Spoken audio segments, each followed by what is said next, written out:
자, 지금부터는 사과목, 전자기기 및 음향 영상기기 한번 보도록 할게요. 우리가 사과목에서는요, 여러분들 사실 죄다 암기를 하는 내용이기 때문에 여러분들이 쉽게 지나치는 내용이 많았죠. 그런데 일단은 합격하는 친구들의 추세를 보면 이 사과목에서 제일 기본적인 점수를 깔고 가는 경우가 많았어요. 그렇기 때문에 여러분들이 접근하기 쉬운, 그러니까 많이 알아도 틀리기 쉬운 게 1, 2과목이라면 3, 4과목 같은 경우에는 좀 모호하지만, 그리고 너무 암기가 많지만 우리가 외우고만 가면 맞출 수 있는 문제가 많기 때문에 여러분들이 좀 신경을 써서 보고 넘어가면 좋을 것 같습니다. 자, 그러면 지금부터 마지막이죠. 4과목 살펴보도록 하겠습니다. 자, 첫 번째 섹션 전자기기입니다. 이 전자기기에서는요, 고주파 가열기, 그리고 초음파 응용기기 등이 있는데, 고주파와 관련되는 내용보다는 보통 초음파와 관련되는 내용들이 문제가 출제가 많이 되고 있어요. 그래서 우리가 같이 초음파를 좀 더 살펴보도록 할게요. 그리고 고주파와 같은 경우는 여러분들이 그래도 한 번은 봐두세요. 고주파가 어디에 응용이 되는지 그러한 것들 여러분들이 봐두면은 나중에 문제 풀 때 좋을 것 같습니다. 자, 그러면 초음파를 한번 보면은요. 초음파는 뭐가 초음파라고 하느냐라고 먼저 볼게요. 초음파는 진동이 대체로 10kHz 이상의 진동수를 가진 음파를 초음파라고 하고요.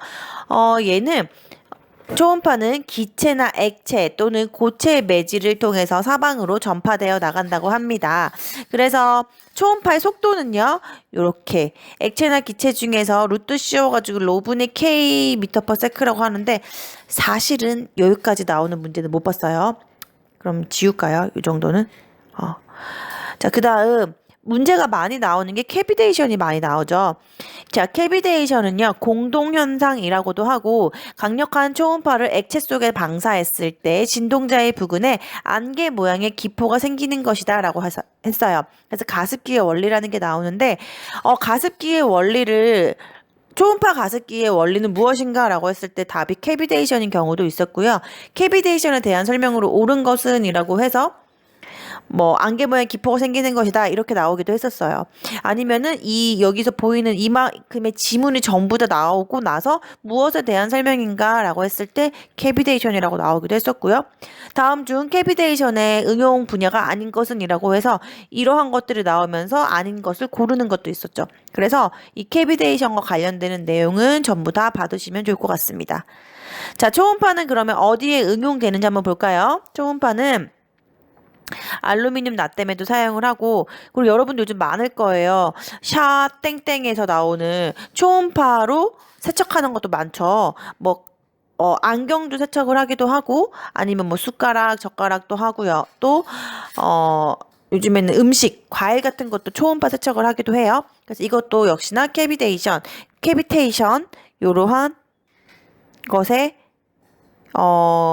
응용이다라고 볼 수 있겠습니다. 자, 그 다음 넘어가서 얘는요, 봅시다. 자, 초음파로 가공을 하기도 하고요. 소나라는 게 있어요, 여러분들. 이것도 문제 한 번씩 나오죠. 초음파를 발사해서 그 반사파를 측정하여 거리와 방향을 알아내는 장치로 수중 레이더, 어군 탐지기, 수심의 측정 등에 이용된다라고 돼 있어요. 그래서 이거 있죠. 이 내용을 가지고 무엇에 대한 설명인가 하기도 하고요. 아니면은 다음 중 초음파의 응용 분야가 아닌 것은 이렇게 나오기도 했었어요. 그렇게 하고 측심기라는 것도 있는데 깊이를 측정한다라는 것도 있어요. 그래서 초음파가 어디에 응용이 되는지 여러분들 봐두시고요. 자, 의용 전자기기 같은 경우 문제 되게 쉽게 나오죠. 다음 중 의용 전자기기로 옳은 것은? 보통 이렇게 나왔어요. 그래서 읽어보면 다 알 거예요. 심전계, 뇌파계, 근전계, 심은계, 심장용 세동 제거 장치, 심장용 페이스메이커, 맥파계, 저주파 치료기, 고주파 치료기 이런 것들이 있는데 사실 심장이 어디 있는지 모르는 친구는 없으니까 이건 읽어보면 다 아는 내용입니다. 그래서 봐두기는 하세요. 자, 그 다음 자동 제어예요. 자동 제어는 되게 많이 나오는 내용인데요. 자동 제어는 말 그대로 자동적으로 제어를 하겠다는 거예요. 제어가 자동화가 되어 있다는 내용이죠. 얘기죠. 그래서 제어 대상, 제어량, 목표값, 제어 장치, 조작량, 외란 이런 것들이 있다라고 하는데 간혹 가다가 기출 문제에서 간혹 가다가 한 번씩 나오기는 해요. 근데 그냥 이런 게 있다라고만 봐두면 될 것 같고 그 밑에 자동 제어의 종류가 좀 더 중요하죠. 그래서 뭐 공정 제어인지 다음 중 온도, 유량, 압력, 애기, 농도, 밀도 등을 제어량으로 가지는 제어의 종류는 이라고 했을 때 공정 제어 혹은 아니면 뭐 이런 것들이 나오면은 자동 제어가 있고 위치, 방위, 자세는 서버예요. 서버 기구죠. 그 다음에 이것도 많이 나와요. 목표값의 시간적인 성질에 의한 분류가 있는데 정치 제어일지, 추치 제어일지, 프로그램 제어일지 이것도 여러분들이 선택을 해서 나오는 문제가 종종 나오고 있습니다. 그리고 문제가 밑에 거 또 나오죠. 다음 중 P 동작은? 다음 중 PI 동작으로 옳은 것은? 혹은 뭐 응답 속도를 향상시키고 잔류 편차를 제거하고 정상 과도 특성을 개선하는 동작은? 그럼 PID 동작 이렇게 골라야 돼요. 좀 복잡하긴 한데 이것도 사실은 문제가 나오는 게 나와요. 그렇기 때문에 여러분들 이것도 읽어는 봐두세요. 아니지. 이건 조금 중요하니까 꼭 봐두세요. 그렇게 하고 문제에서 요거를 펴놓고 같이 대입을 하면서 문제를 풀어보면 훨씬 쉽게 접근할 수 있을 겁니다. 자, 다음 내용이에요. 신호 변환 및 검출기가 나오는데 요거는 별로 넘어갔고 그 다음에 밑에 여기 보면은 온도, 압력, 유량의 검출이 나와요. 여기서 서모스탯이라는 게 나오죠. 요거를 서모스탯도 여러분들이 봐두셔야 돼요.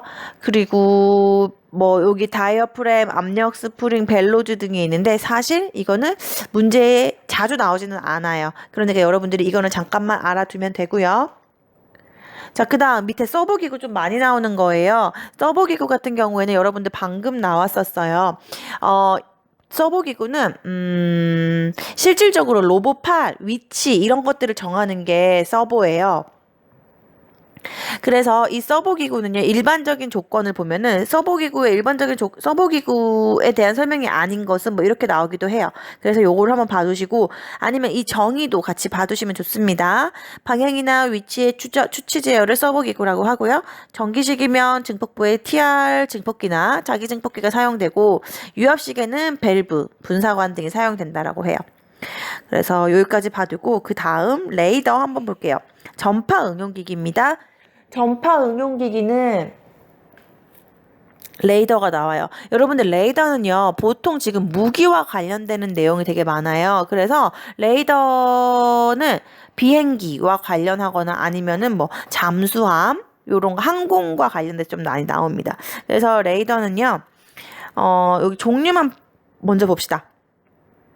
1차 레이더가 있고 그 다음 내용이 2차 레이더 뭐 이게 있고 네, 뭐 요거는 그냥 보고 넘어갈게요. 그 다음에 요거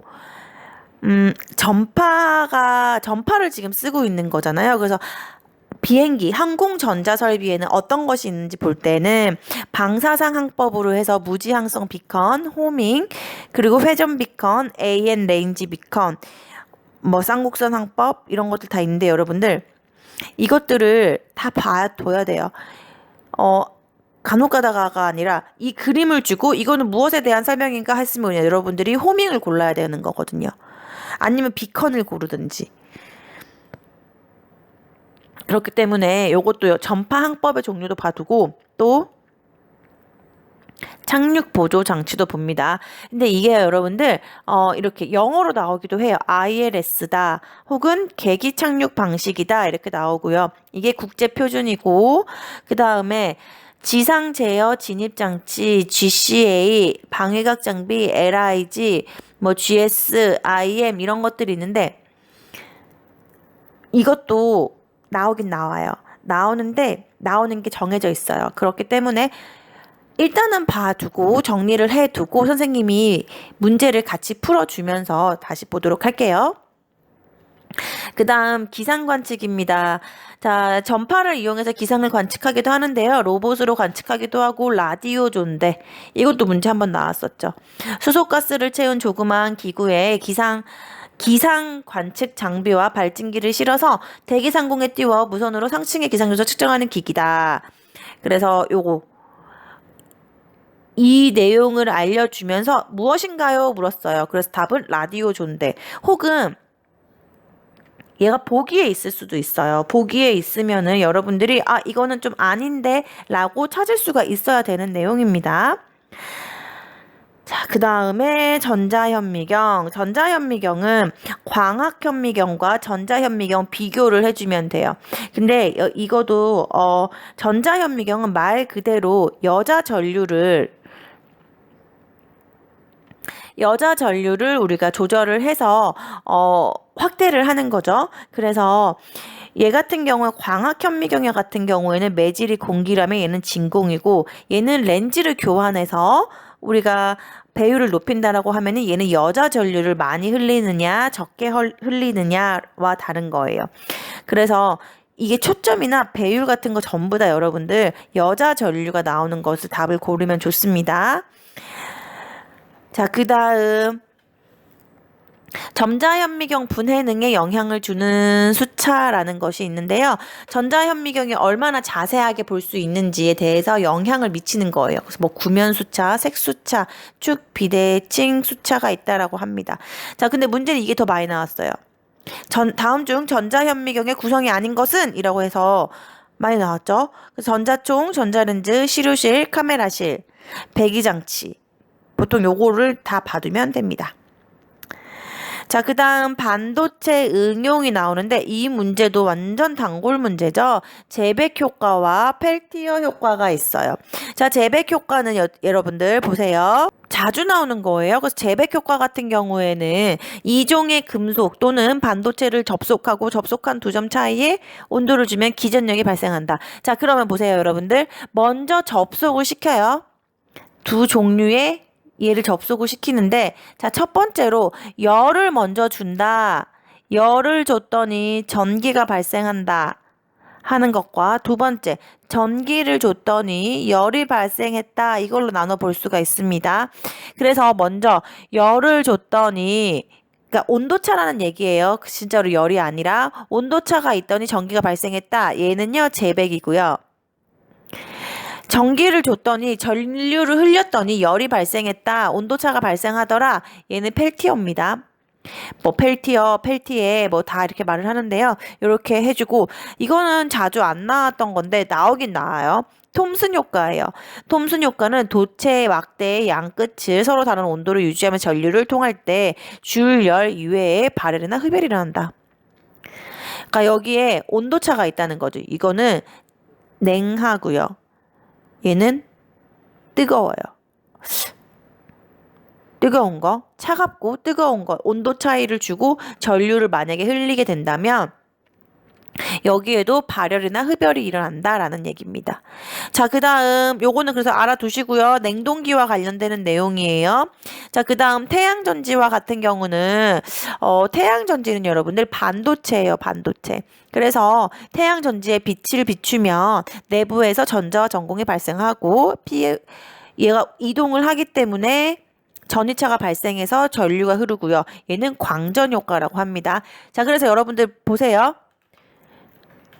태양전지는 광전 효과를 이용하는 겁니다. 이거는 꼭 보세요. 자, 그 다음에 이거는 여러분들이 읽으면 다 아는 내용일 것 같고, 태양전지는 뭐 요러한 것들에 사용이 됩니다 라고 볼 수가 있고요. 자, 그 다음 LED예요. LED도 여러분들 실습할 때 되게 많이 사용을 해봐서 알 텐데, LED도 나오면 이거는 거의 다 맞추는 것 같아요. 그래서 LED와 같은 경우는 발광 다이오드다. 그리고 고효율 친환경이다. 이것만 알면 되고, 점조명이다. 요까지만 봐두면 되겠습니다.